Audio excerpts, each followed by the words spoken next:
Olá pessoal, eu sou o Lucas e nessa aula eu vou estar explicando sobre datasheet de módulos fotovoltaicos. Então vamos lá para o datasheet de um módulo fotovoltaico. Então esse datasheet eu estou usando de um módulo da Canadian Solar. Ela é um módulo monocristalino que tem a potência de 430 até 455 watts. Então aqui você já tem algumas especificações iniciais do módulo. Eu vou estar falando aqui nesse datasheet as especificações que vocês usam mais. Então, não vou falar de todas as especificações que contém nesse datasheet, mas sim dos mais importantes, dos que vocês realmente usam. Então, já no início aqui, um dado importante são as garantias, que você já consegue visualizá-las facilmente. Então, tem algumas certificações aqui. No caso, vocês não usam, é mais para curiosidade mesmo. Aqui que a gente vai entrar já na parte que vocês usam mais.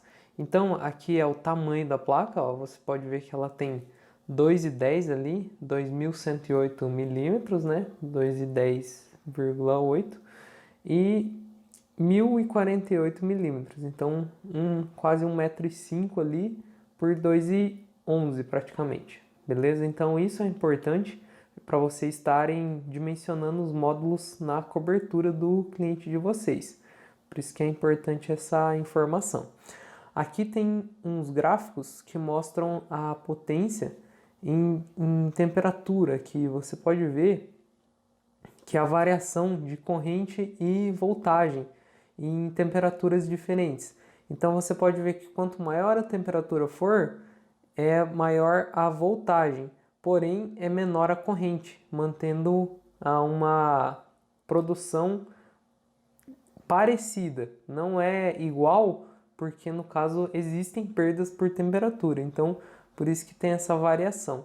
Então esse gráfico aqui ilustra exatamente essa variação aí. Então aqui nós temos dois tipos de testes, né?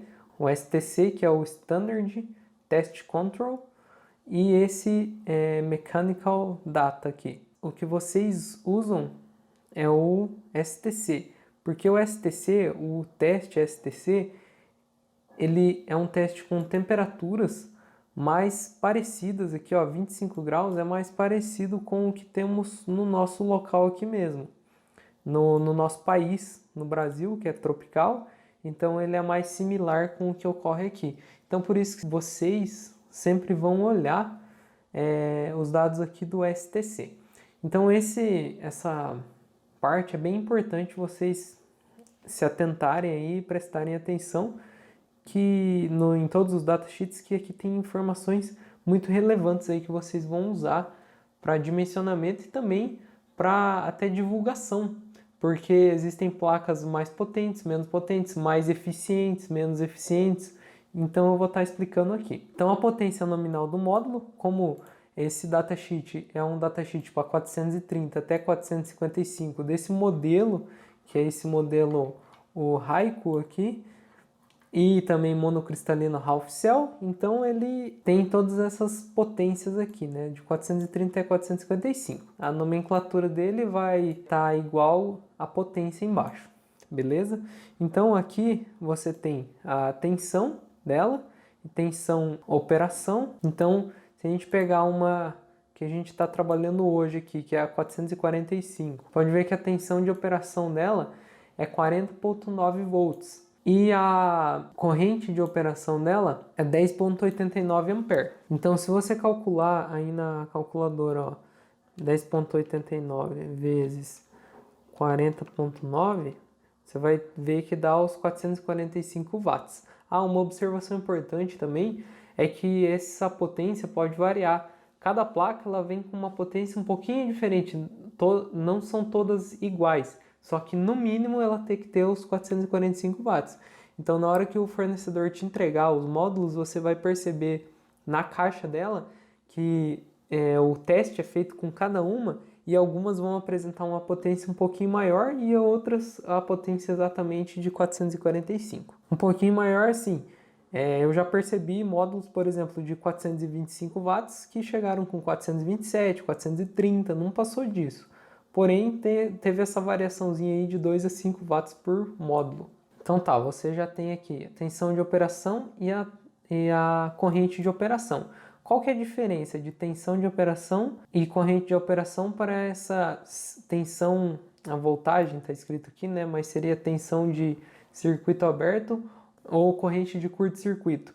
A diferença entre os dois aqui é que, no caso, esses dados aqui são para quando o sistema não está ligado no inversor.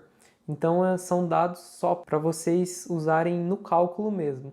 Então, quando ela está no sol lá, mas não está ligado no inversor, ela vai ter essa tensão aqui, ó, a 445 vai ter essa tensão de 48,9 volts, tá? E, no caso, 11,54 ampere.